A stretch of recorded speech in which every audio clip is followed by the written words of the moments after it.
সুপ্রিয় আমার প্রিয় শিক্ষার্থী, আজকে অনলাইন ক্লাসে সকলকে স্বাগত জানাচ্ছি। আজকে যে টপিকস নিয়ে আলোচনা করব সরলরেখার অঙ্কের সমাধান, এটা হচ্ছে 3B। আর আমাদের যতগুলো অংশ আছে A B C D F যতগুলো পর্যন্ত সরলরেখার অঙ্ক, 3B কিন্তু খুব একটা গুরুত্বপূর্ণ আমাদের অংশ। যে কোনো বোর্ডের অঙ্ক কিন্তু আমাদের এখান থেকে থাকে। তোমরা জানো সৃজনশীল অঙ্কে যখন আমরা করি তখন 3B অঙ্কর অবশ্য থাকে, এবং এই অঙ্ক কিন্তু আমার বারবার সাফার করা লাগে এবং ফেস করা লাগে যে অঙ্ক কেন করি নাই। তোমাদের মনে পড়বে তখনই। তোমাদের কাছে রিকোয়েস্ট সম্পূর্ণ দেখার জন্য। পর্বে 1 দেখো, 3,5 আর -2 বিন্দু দ্বয়ের সংযোজক সরলরেখার অংশকে যে বিন্দুতে অর্থাৎ 2:1 অনুপাতে অন্তর্বিভক্ত করে তার অন্তর্বিভক্ত সূত্র আমরা জানি বন্ধুরা। আমরা জানি সূত্র লিখতে পারো বা ধরিতে লিখতে পারো। সূত্র কি জানি আমরা সেটা লিখে আমরা জানি দিয়ে, তো আমরা জানি এটা লিখতে পারো বা ধরিয়ে দিয়ে। সূত্র অন্তর্বিভক্ত ক্ষেত্রে আমরা জানি m1 x2 যোগ m2 x1 বাই হচ্ছে m1 যোগ m2, আর মাঝখানে কমা দিবা, এখানে লিখবা m1 y2 যোগ m2 y1 বাই হচ্ছে m1 যোগ m2। এখন দেখো অনেক সময় এখানে অন্তর্বিভক্তের পরিবর্তে লেখা থাকে বহির্বিভক্ত। বহির্বিভক্ত অর্থ যখন থাকবে তখন মাইনাস হবে, আর সব ঠিক থাকবে। সূত্র দেখো, technique m1 m2 m1 m2, এখানে x2 হবে আর এখানে x2 x1। ওকে, দেখো m1 m2 m1 y2।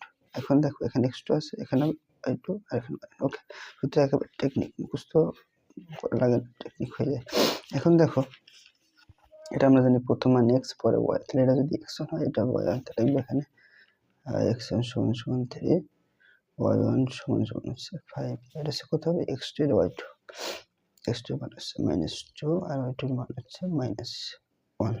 আর এটা হচ্ছে m1 আর m2 মান সব সমান রাখবা, ইকুয়াল টু হচ্ছে 2 আর m2 হচ্ছে আমরা জায়গায় বসলে আমাদের উত্তরটা পেয়ে যাব। m1 এর মান কত, m1 মান হচ্ছে 2 লিখলাম, ডট করে x2 এর মান কত, x2 এর মান এখানে কিন্তু আছে, আমরা লিখে রাখছি। x2 এর মান হচ্ছে -2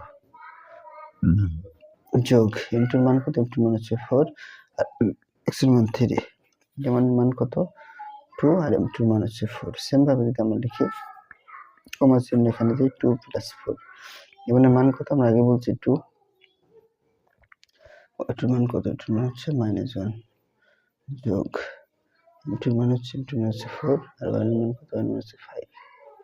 এখন যদি আমরা ক্যালকুলেশনে যাই, 4 2 কত 6, -2 2 4 যোগ কত 3 3 12, 4 2 6, এখানে যদি -2 প্লাস এর পাশে 20, তার মানে হচ্ছে ক্যালকুলেশন করে এখানে 12 হচ্ছে যোগ করলে 8/6 আর এখানে পাবো হচ্ছে 18/6। এখন দেখো কাটাকাটি করলে 4 2 8 2 4/3 কমা 3 6 18 3, তার মানে হচ্ছে 3। এখন আমাদের স্থানাঙ্ক বলছে, অর্থাৎ কমার আগে যে মানটা দেওয়া থাকবে x এর মান, এটা y এর মান হিসেবে আমরা ধরা হয়, যেটাকে বলা হয় আমাদের মূলত উত্তর। এরপর আমাদের কিন্তু করা যায় না বন্ধুরা। আমরা এই টাইপের অঙ্ক কিন্তু আমাদের অ্যাডমিশন পরীক্ষায় অবশ্য থাকে অন্তর্বিভক্ত বা বহির্বিভক্ত। আমি আগে বলছি অন্তর্বিভক্ত হলে এখানে প্লাস হবে, আর বহির্বিভক্ত হলে সব জায়গায় মাইনাস হবে, এটা মাথায় রাখবে। ধন্যবাদ সকলকে, নেক্সট ভিডিওতে দেখা।